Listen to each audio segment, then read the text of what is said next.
have with us tonight three gentlemen that were in the 99th Infantry Battalion in World War II. Our member of Elvis Swingin' Lodge is Mr. Dangalan from Waseca, and the main speaker tonight is going to be Seb Gulbrandsen from Champlain. And his helper here is, what's your last name again? Arnold Everson. So, welcome, gentlemen. The program's all yours. Thank you. How many of you guys have you heard of the Norwegian Battalion? Oh, they are a few of us anyway. But we started in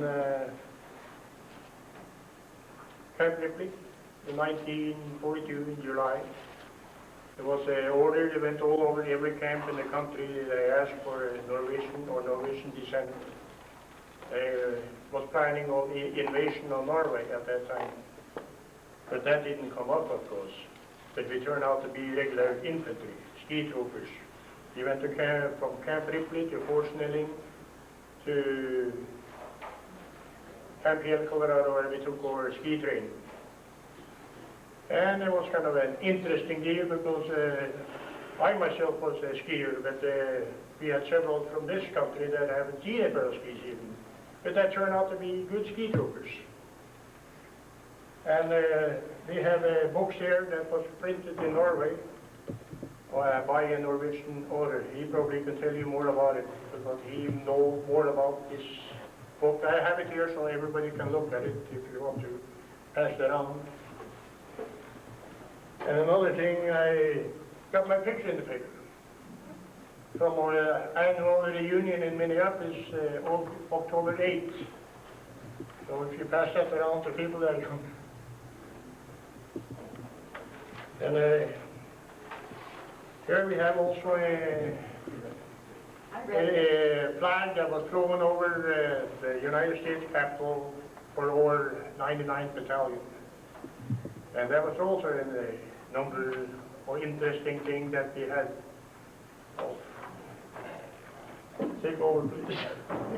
I'm so nervous of this speaking, and I get awfully warm because I just wanted to show off my sweater. I can take it off now. So I never spoken before, so I just I thought it'd be nice to you guys hear about the outfit. And we come to England, and we was in England for 9 months, training to invasion of France. And we landed in Omaha Beach 6 days after the first wave landed.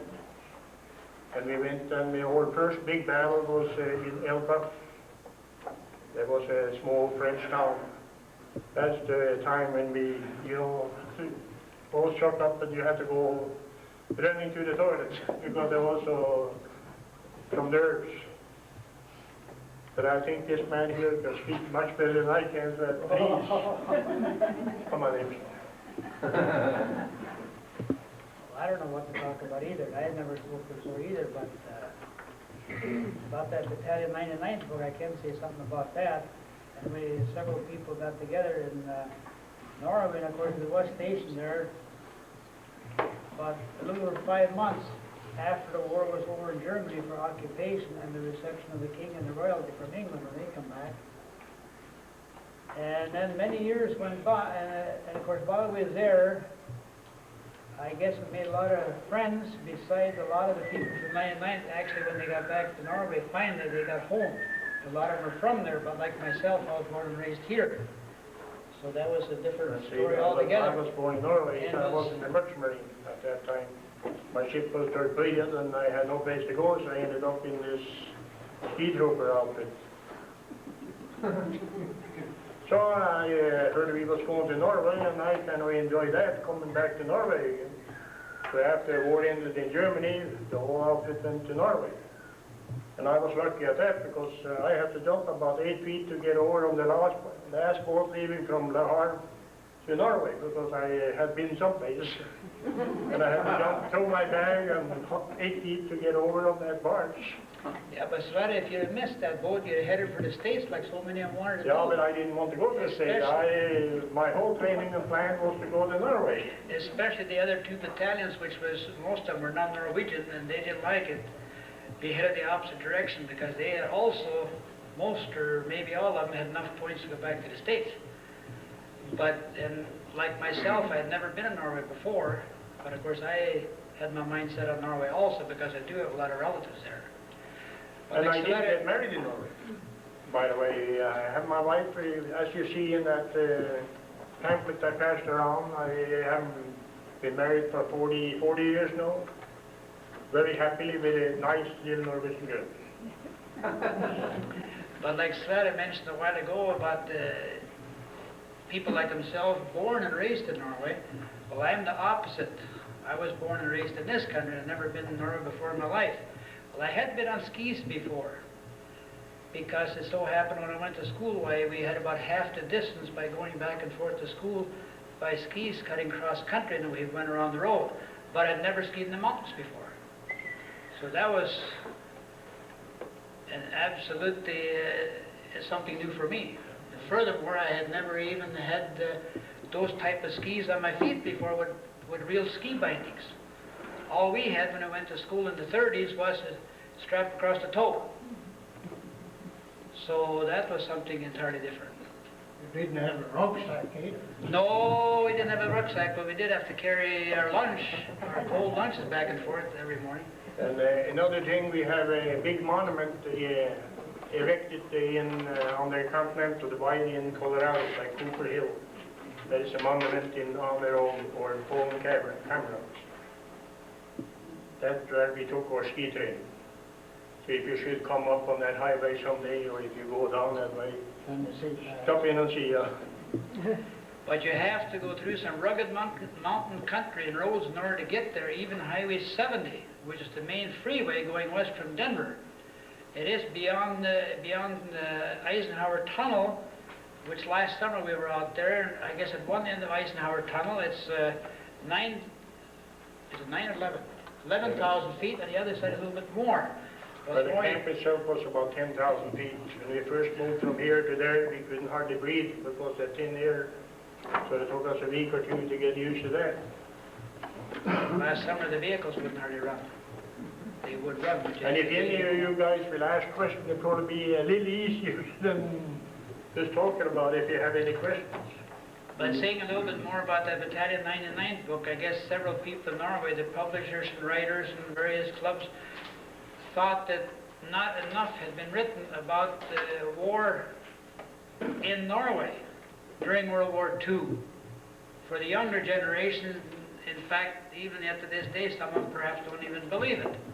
But they thought more should be written about it, so that's how they got together and published that book. And also, they did print it in Norwegian for sale in Norway, and for that reason, they also, the writer Gard Nyquist, she tried to put it together in such a way, just the way the people spoke. Whether they spoke half English and half Norwegian, or whether they spoke different dialects mixed with Norwegian also. So it was very well written for people at least living in Norway, and I am sure they got an awful lot of enjoyment out of it the way it was written. But if it should be translated, and there is a man working on it now, we understand, translating it, but if it should be translated, it would have to be translated directly into English. So that would take a lot of the funny parts out of it, at least for the Norwegian people.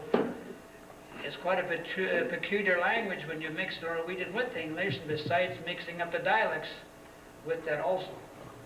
Excuse me just for a second here. I thought you gentlemen might enjoy this. Yeah, that looks like one of ours. That's a rucksack. That's a women's size rucksack. Yeah, we had that one filled plus a BAR and about 120 pounds if you had time to read. That is United States rucksack too. That's a World War II. Well,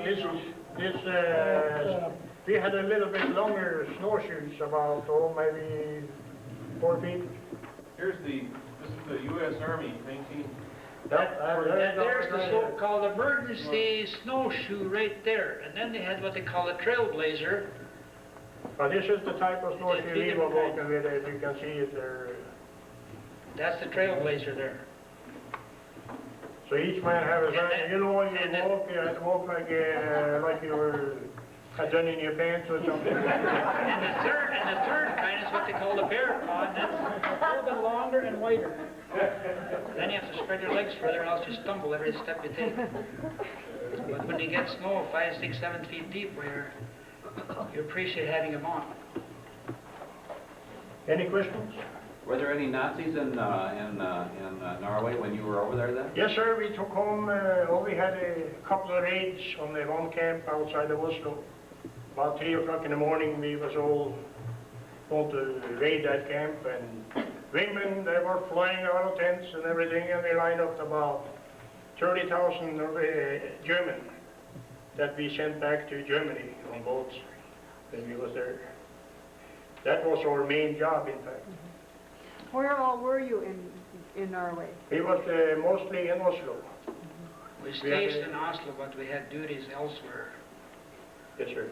throughout. But it was also, the Germans also held somewhere between 300,000 and 400,000 prisoners, which consisted mostly of, I guess, Russians mostly, but there was also a lot of Polish and various nationalities that they held prisoners, and they were sent back first.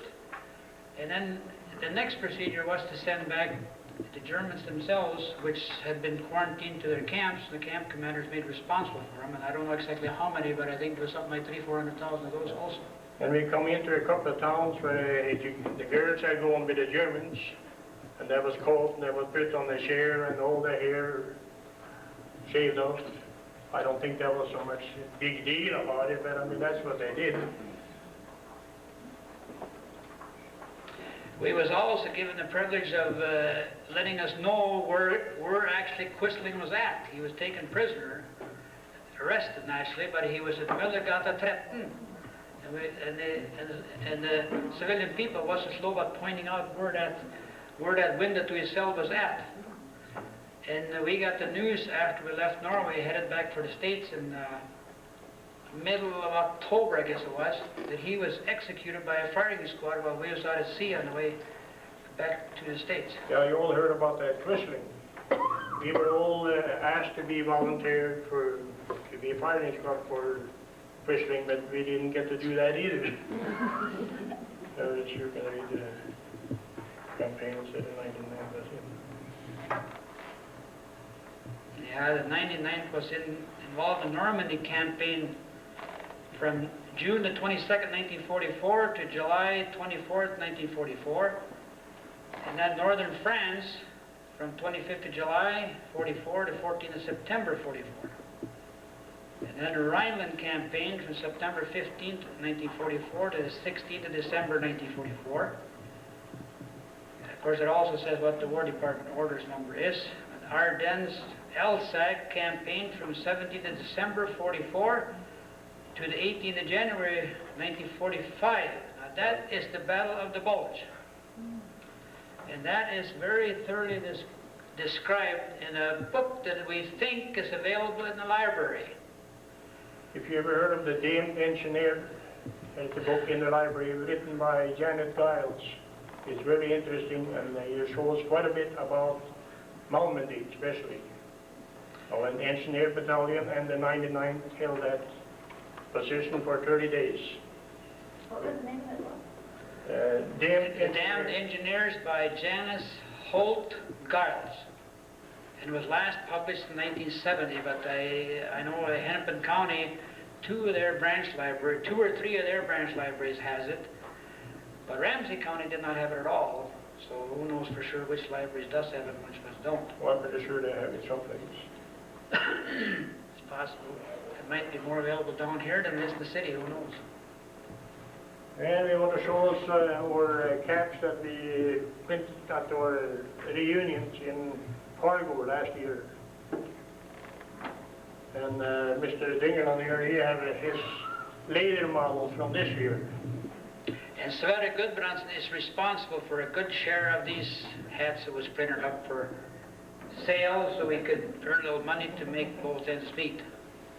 Any other questions? How many were in the 99? Well, we started with a little as 1,001 men, but due to casualties and killed, so 3,000 total after replacement have come in. How many were killed? How many casualties? Well, you can approximately 100 killed and I would say 1,000 wounded or better. The writer of this Battalion 99 made 2 or 3 trips to the States, including Washington, D.C., and the War Department archives, and tried to find out some of the more of the figures from what she did, but they claimed a lot of the records burned up in Kansas City. So we haven't been able to get the exact figures on it, but this particular write-up that we have got, where Sveta mentioned 1,001 and 400 and... About 400 actually came back that actually started the outfit. of the originals that went overseas would have been first, but that isn't to say a lot of them maybe got transferred for some other reasons, but maybe most of them got wounded and some of them got killed. Where was this started? Camp Ripley, Minnesota. Norwegian? All had to be Norwegian or Norwegian descent. I myself came in as a merchant marine. I lost my ship and I had no other place to go but to... I heard about the 99. I volunteered to go into the stevedores. Somebody from Norway then? Yeah, I was born in Norway. But you mentioned Swedes here throughout the meeting, and yes, we did have a few Swedes and also a few Danes. And we liked them.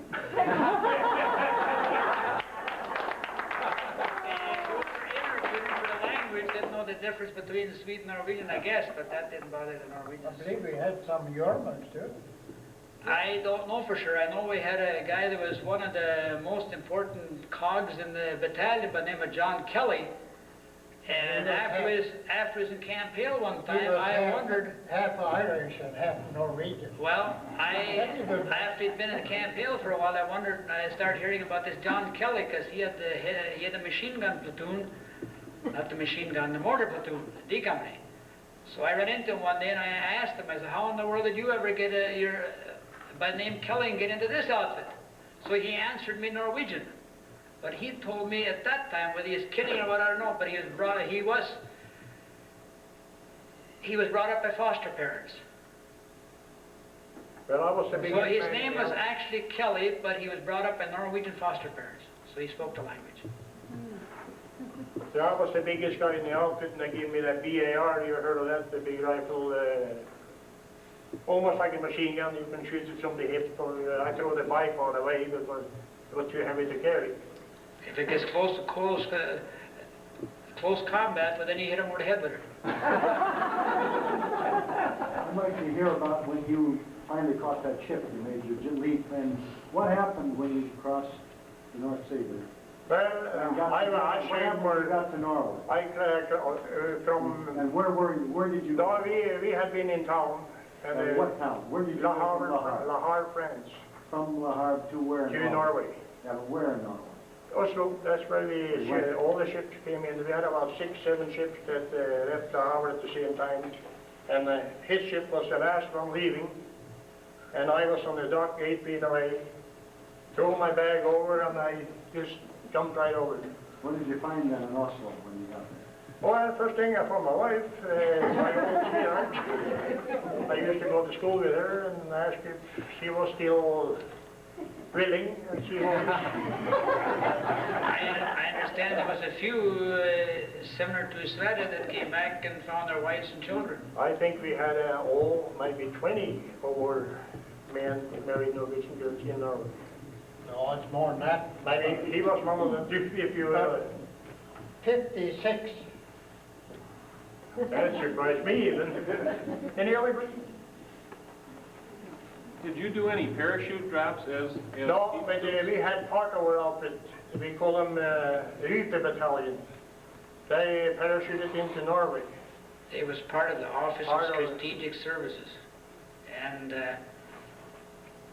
They were part of there was 6 planes of those people that left Scotland for parachuting into Norway on a lake close to the Swedish border near Trondheim. And I guess 4 made it and 2 did not. One of them overshot into Sweden. And I guess evidently at the last minute notice, the commanding officer was supposed to go with him. I think his name was Larson. That's a fact. I think he came from 99th. Got sick or something at the last minute, so they had to substitute someone else. And that happened to be Bill Colby, the former CIA director. So I do have a clipping come out of the Aftenposten when we first got to Norway, telling about, the headlines read something like a major rank was only 23 years old, and that was Bill Colby. And he was in charge of the group, and he couldn't speak no Norwegian, but and there was a couple others by that time too that couldn't speak it, but the only thing that saved them a couple of times was they knew the password, because they had to deal with the Norwegian underground. While they parachuted into Norway in March of '45, and of course the war wasn't over till the 8th of May. So they were sabotaging bridges and railroad installations and so on, and then keeping out of sight. Was the war over in Norway when you got there? We ended in war ended in Germany, then we left to Norway.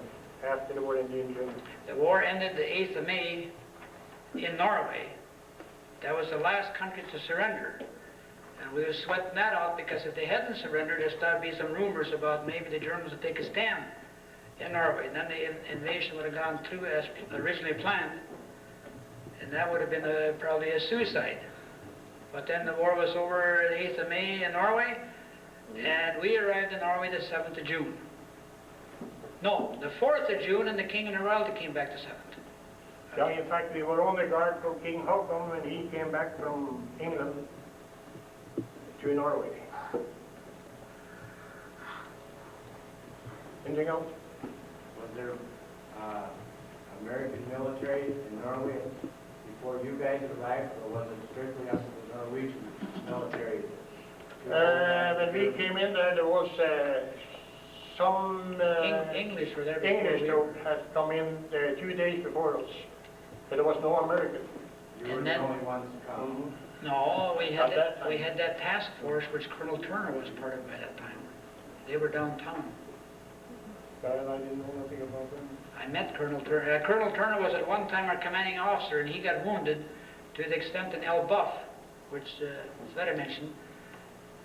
And I don't know if he got into active service for I don't know how many months, but when we got to Norway, he was there also.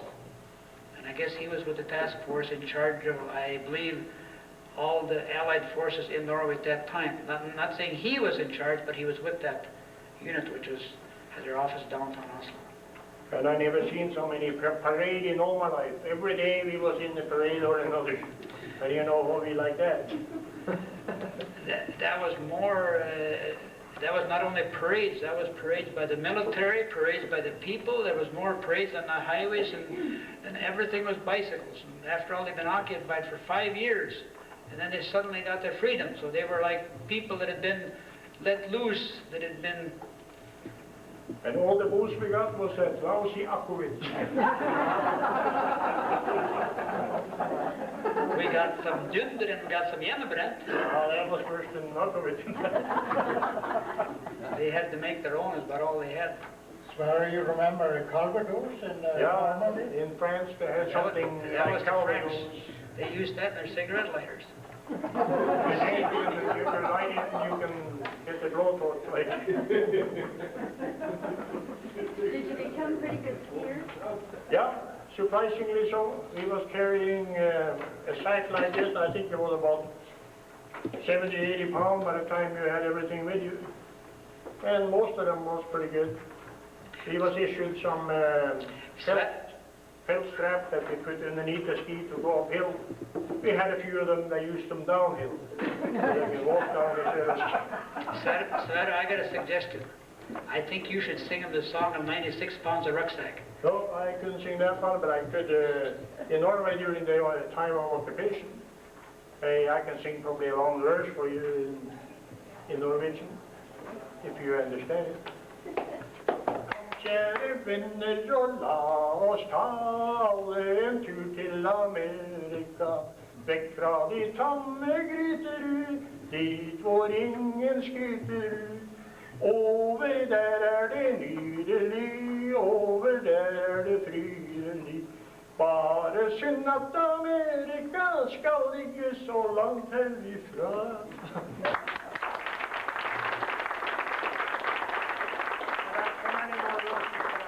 I can't even remember. But every place we went, that's the song they were singing, or happiness or whatever. You Norwegian Americans that were over there, did your language improve, your Norwegian, or didn't you use it much? We had to use it if we were going to talk to the people, and after all, we'd been, well, France, we probably spent more time in France than we did in Germany, but the French language is just about hopeless, unless you could someone before. And the Germans' language, we wasn't allowed to speak to the Germans at all. It was completely forbidden, and if you was caught speaking to the Germans, you would have to have a good excuse. So by the time we got to Norway, well, we was allowed to talk to anybody we could. So we brushed up on it in a hurry. And oddly enough, we got on pretty good, I guess. Well, you had to know Norwegian, didn't you, in order to be in the... Yes, but you see, the dialects is something else, because some of them, like myself, I had more trouble in Oslo than I did when I went on, I finally got a furlough, which it took an name and address invitation to get a furlough, because you couldn't even buy a cup of coffee in Norway at that time. And I did, but of course when I got up in the country, well, then I got along better than I did in Oslo. Because in Norwegian I learned this country was what they call landsmål rather than riksmål. So, Well, in fact, I just came back from Norway a couple of months ago, and I really enjoyed that trip more than any other trip. That's when I bought that beautiful coat that I wore, so I thought I'd show it to you. Anything else? Did you have any contact with the flyers at Camp Little Norway under Balkan, I believe it was? No, we hadn't met them, but we didn't have any contact with them. Were there any snipers in Oslo when you first got there? Well, there could have been a few, but we didn't find us any. We heard a few cracks that about all, and there was one ship that blew up with some mines. So maybe 30 or 40 Germans were killed in that blast.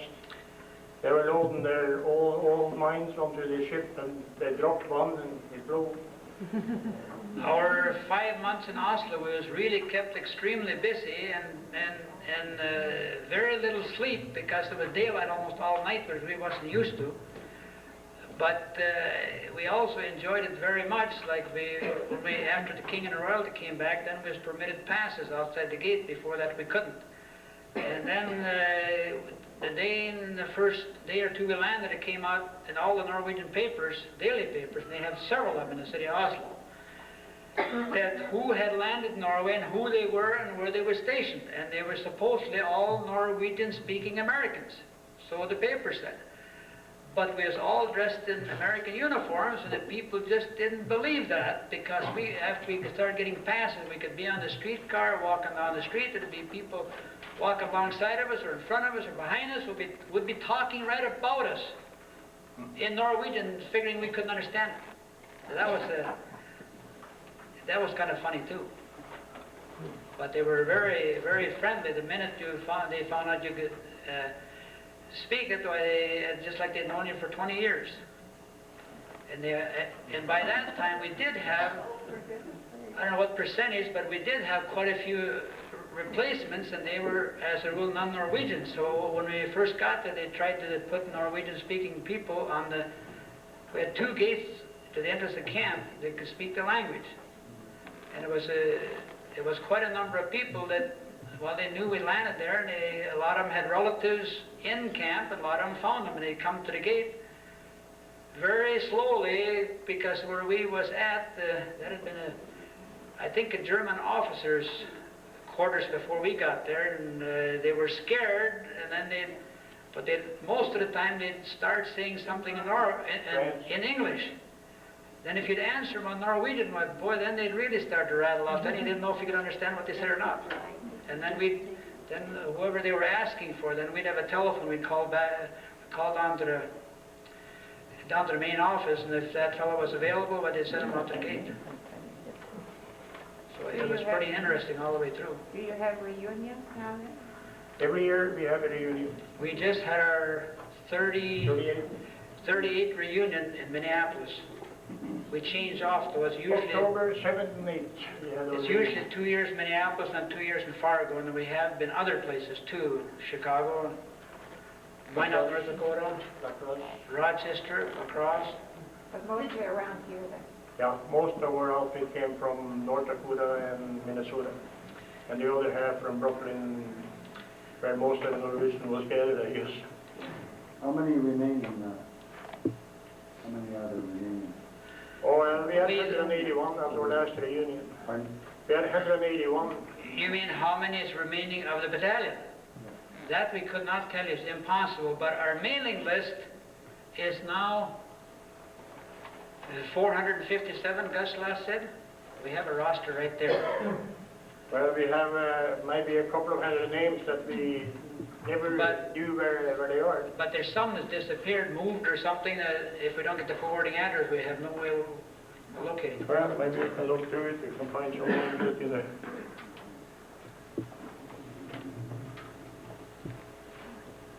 Anything else, Ronan? You seem to be an old...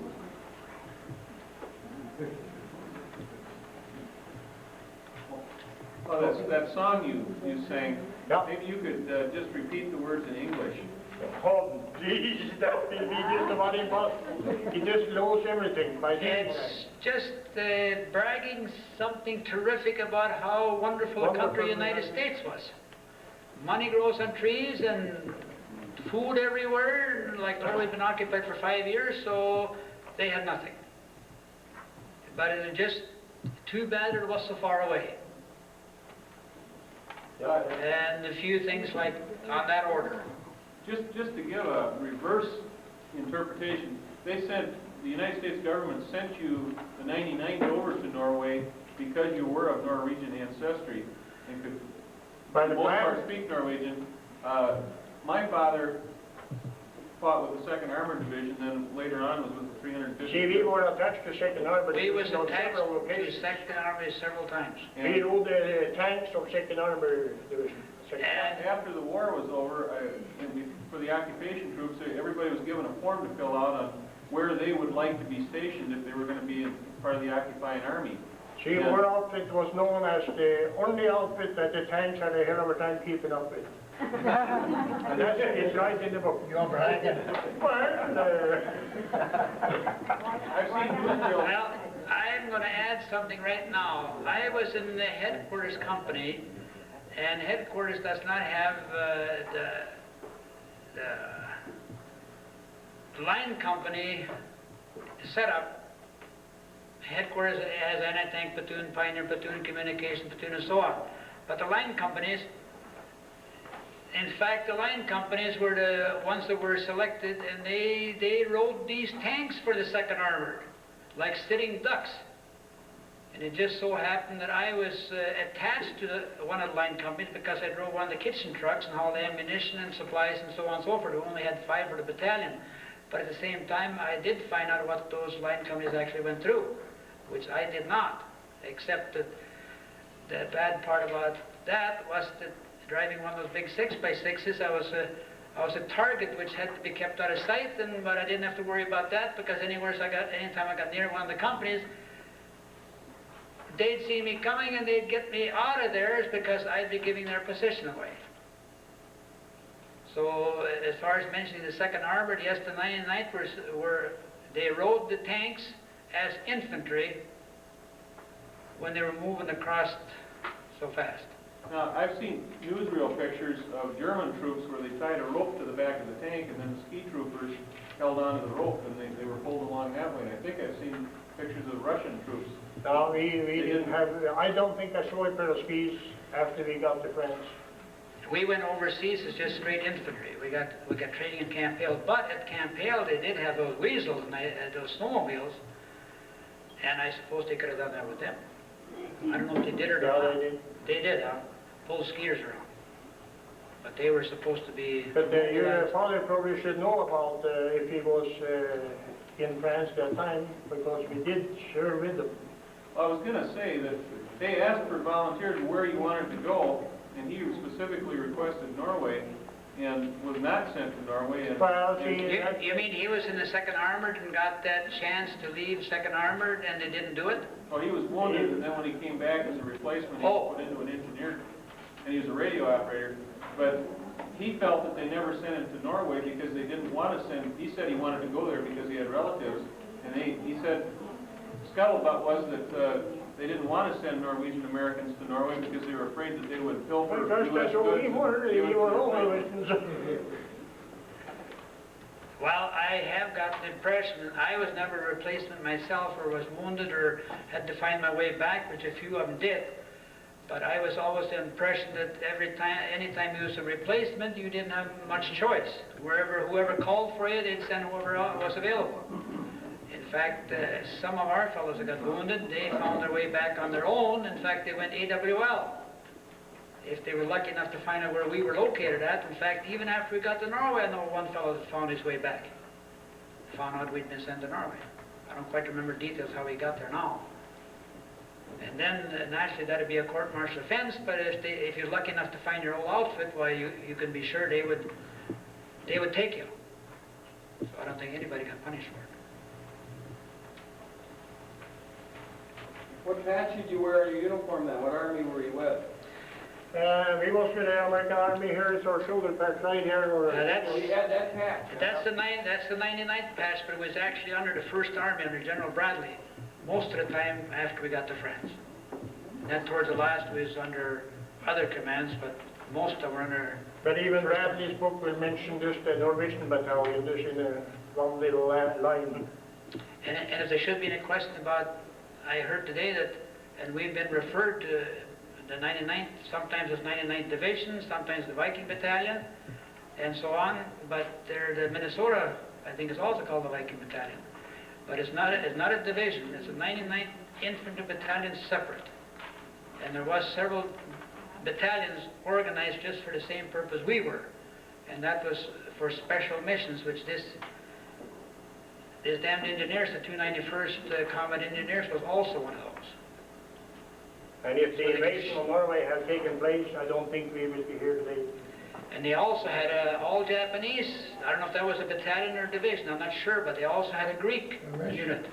The Russian, Was that a division of Japanese? So they had the Norwegians too. 442nd, I think, the Japanese Americans. That could be, I don't know. You mentioned the password. Can you tell us what the password is It changes every day, over there? yes. I think in most, every Every case. outfit had their own. First time they had their own. No, but... Permanent password? No. No, it changed, yeah. Changed every 24 hours. Yeah, once a day. What's one of them? Well, they were This is 39 years ago now, so I don't know.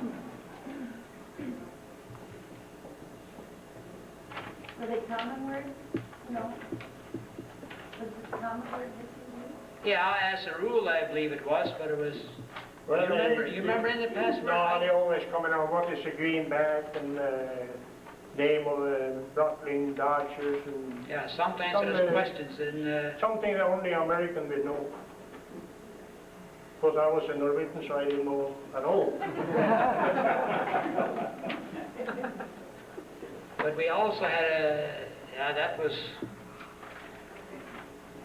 there was 2 German divisions or units that were organized specifically for imposing as Americans, where they had captured American vehicles, some of them even from North Africa, while that was still on. And during the Battle of the Bulge, the breakthrough, we encountered them several times, to the extent that one example was, and I think can tell us about it in his damned engineers, where there's a Jeep coming up the road. That's when it was a question of who was occupying Malmedy and who wasn't. there was 4 fellows in an American Jeep, and then 2 fellows sitting on the front deck or the hood. But then they had heard rumors of this. They started looking at the numbers of the bumpers, and they seen 106. And then one fellow made the remark, well, he said, they aren't anywhere near us, so they got to be Krauts. And then all hell broke loose. Well, there was those 2 Americans hooked up and They were prisoners of these Germans, and they were under the impression also that Malmedy was held by the Germans. But they weren't. But it wasn't. But here we've been sitting for 30 days just holding that town. We was bombed by our own Air Force. We were saved by our own Air Force. By the confusion of who actually occupied Malmedy at that time. And these German imposters then, they made sure that one person in each unit, which was 4 people in a Jeep, one spoke perfect English. And they were dressed in American uniforms, American vehicles. And that's sometimes why when you ask what the password is, then you start asking them questions about the States. Then you can find out how much of the recent news they know. About maybe football games and athletics and stuff like so. Okay. Maybe it's so boring I have to sing you something. Sir, you were stationed in Scotland for a while before you went to France? Right. How long were you there? Oh, not too long in Scotland. We were there probably a week or 2. But it wasn't too long. If we landed in Scotland, then we came from Preston or from the States. We landed in Scotland and into England. Had I read something somewhere about that you were put through some tests in Scotland? Like almost like a guinea pig test for marching or anything? Oh, that probably was some, not in Scotland, it must have been some of the Reaper Group, OSS. We were testing some food or some kind of a new ration that we endurance test. And we found out the British didn't have any good food. The American food was much better for what we were testing. I think Mr. Dingland was in on one of them. Yeah, yes. Okay. You mentioned having a pass and getting out to visit with natives. Jag skulle ligga och höra lite landsmål vid fusken och samtal. Det er så veldig vanskelig å tenke på ord og snakke om, men sitter og tenker på engelsk og prøver å få det over til norsk. Yeah, naturligtvis. I was thinking perhaps some particular conversation that stuck in your mind when you were... The only time I remember we talked Norwegian, there was, we was ferreting through a pocket. We cut the Germans off, and then we was going to cut through. And we were talking Norwegian amongst ourselves, and some other outfit next to us heard us. So they thought we were Germans. Well, we was a little scared that time. Sure. And then you got orders not to speak Norwegian anymore. But that was hard. Just about all I spoke at that time.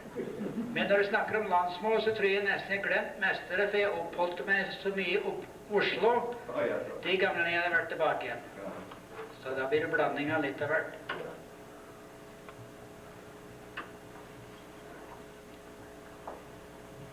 Kind of boring, isn't it? One of the end there, he hasn't said much. Does he know what you do? Oh, he should be. He's one of Kan du snakke norsk? Nei, jeg er fra Bergen. Fra Bergen? Ikke norsk. Og når du kommer fra Bergen, så er du ikke norsk. Så sier de i Norge, er fra Bergen, så er det ikke fra Norge. I don't know Ja, why. jeg vet ikke. Det er så opplandet. Bergen er så mye finere og Det er så mange tyskere, og, finere vær, eller? men de er mer norske som noen i Norge. Were you born in Norway too? Ja, Oh yes. What part of Norway? Bergen. Huh? Bergen. Oh yeah, Bergen, yes. Okay. Ja. Og Fana. Where were you born? Oslo. You were born in Oslo? then? Yep. Okay. Yeah, we've been there in both those places, of course. Wonderful Yeah, place. I have first cousins there, and we visited 10 years ago. Har du vært tilbake igjen? I'm Holly. You're Harding? Yeah. Well, I mean, from Hallingdal, you know. Yeah, Hallingdal. You know, Åland, Esbyn och Haugestöl? yeah, okay. We've been in, we take the railroad from us to Bergen. It goes up through that Hallingdal Valley there. Yeah, okay. They sure had a lot of German camps in that valley. Yeah, that's what they told us when we were there. They had one at Esbyn, one at Ål, and one at Gool, and Haugestöl. Yeah. And I was in a situation where there was 4 of us, including the interpreter, and he was good. We had to make rounds to 12 different German camps, 3 times a month, I believe it was, and about 3-4 of us up in Hallingdal. Was det uppe på Flå? Ja, det var Esbyn och Gool, Ål och Haugestöl. Där var vi uppe och fiskade. Ja.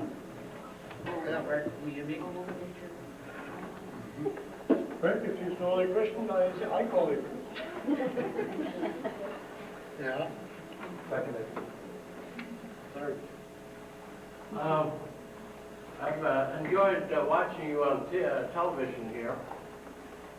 I would also like to add, when you people were in your battalion, at one point over in England, I heard about the 99th, but I was never able to find out where I could possibly get in contact with it and possibly join up with it. Good or bad? Was Well, it 99 good or bad? Because they did get He into didn't the say much straits about it. He just wanted to get in touch. Oh, Yeah. Well, I don't know. Well, we have a book here. in this battalion 99, it shows the yes. the map and it shows the dates of When I got inducted, I told him he asked if he could knew any foreign languages. Well, I couldn't figure out. But I told him, yeah, I can talk and write and Norwegian. And that's how I happened to get into the 99.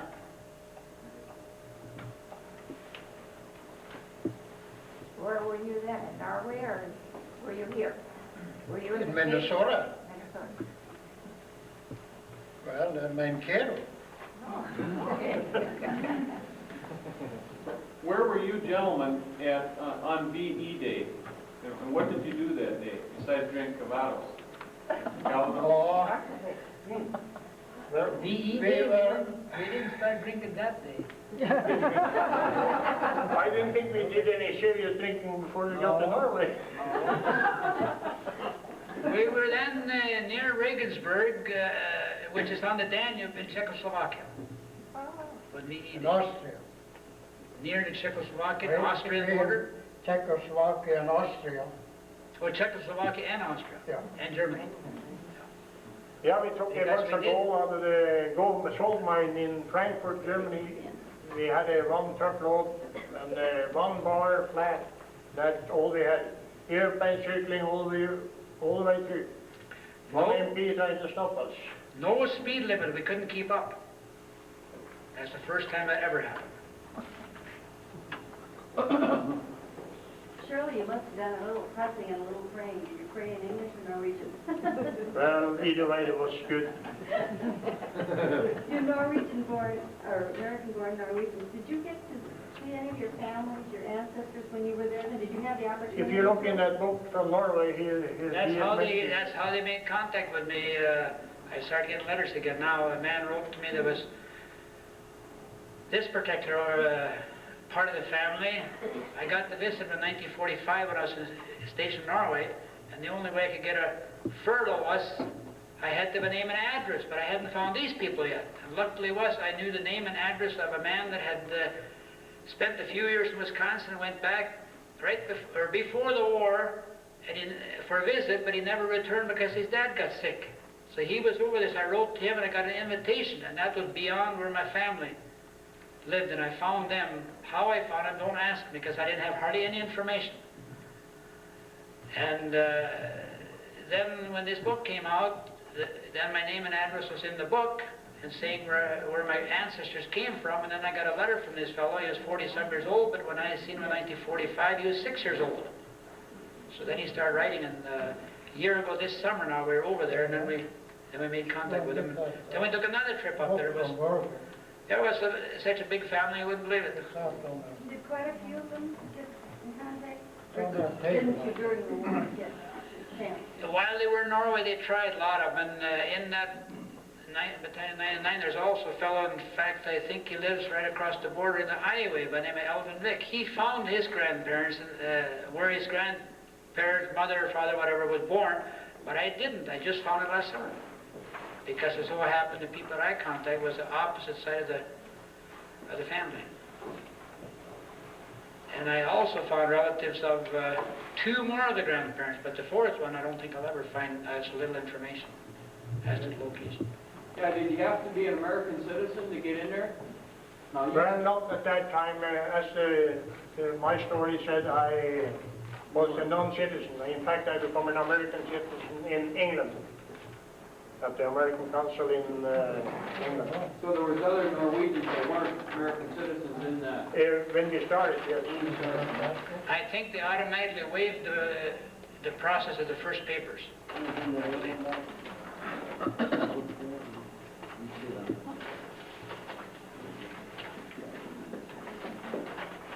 I was told that these ski packs, like we've got up there, there's a back frame, that if somebody broke their leg or something, you could take the frame out of there and make a sled with it. Right, that's possible. But I don't think we had too much trouble with them. We had those dependable medics that took care of us. And they had, if they wanted to, I guess they could. What happened to the men that didn't know how to ski when you got out to Camp Hill? Well, I think most of them turned out to be very good skiers. Quickly. Quickly, yeah. Because we had guys that never seen a pair of skis, but they wanted to go straight down. One guy, he fell up to his waist, head down, with his skis sticking up. I actually did more skiing after I got out of the army in Norway than I did in Camp Hill, because I had scarlet fever while I was in Camp Hill. And then I also went skiing one time and I twisted my ankle and tore a ligament. And I recuperated in just a few days, and then about a week later, all of a sudden I couldn't even walk, and I had to be carried to the medics, piggyback on another fellow. And I would give So the I was medics laid up the for a long whole thing in the army, because they were our lifesavers. The medics were one of the most important, and they're also the most vulnerable, I believe. Yeah, we had a few of them killed. Yes. Shot by snipers. Dave, I think you should get more active in Sons of Norway and Mankato, Elvis Finger. Try to get the younger ones to go skiing and learn them. You are fairly good. That's your, I hope you agree.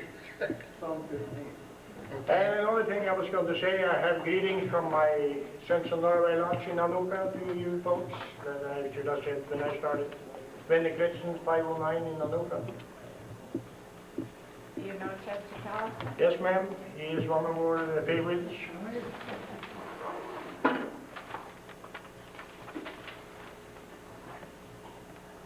I'm going to just a shot in the dark here. Did anybody ever hear of Hans Knudsen that lived in Mankato at one time?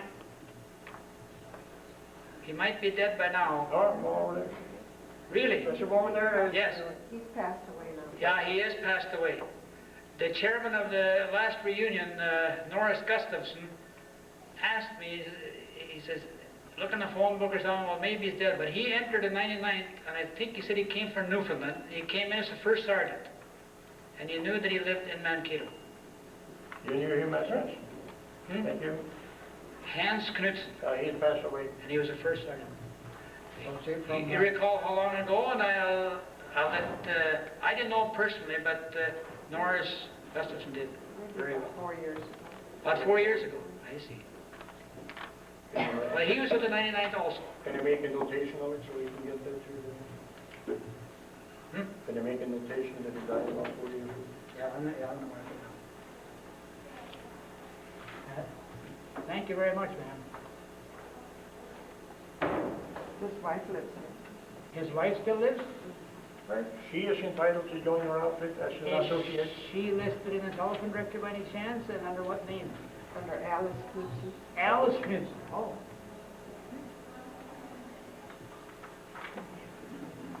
She may be interested. Is that with a D or a D? See, I believe this Sergeant Knudsen and Norris Halverson both came to the 99th from Newfoundland, if I remember correctly.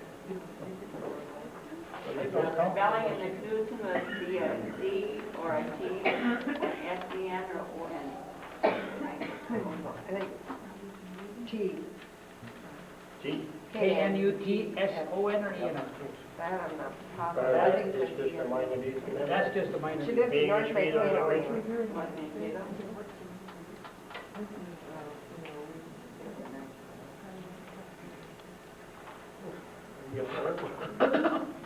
Anything else? Well, I can't. In fact, this Norris Gustafs was going to come down here today with Savannah, but I think he left for Colorado.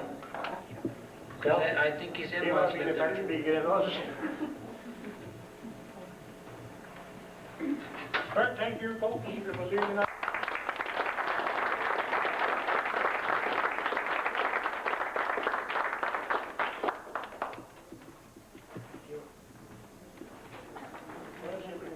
Thank you. Thank you. Thank you very much. And where is the name of the delegates? Okay. One thing about here, you know, things should have been said and some things maybe shouldn't have. Yeah, you're welcome to. Lights on? No. See if I can get all my stuff again. No. So how did it go? I hope you got something out of it. Okay, what we're gonna do is, we stand up and have our table prayer.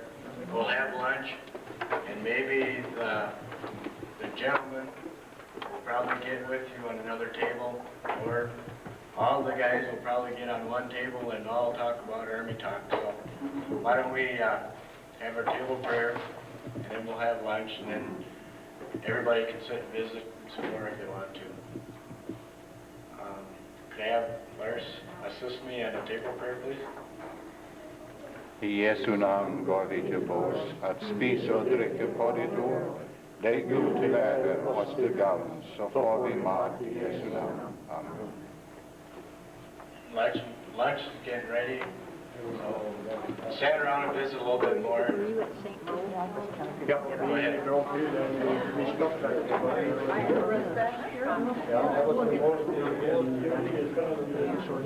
Yeah.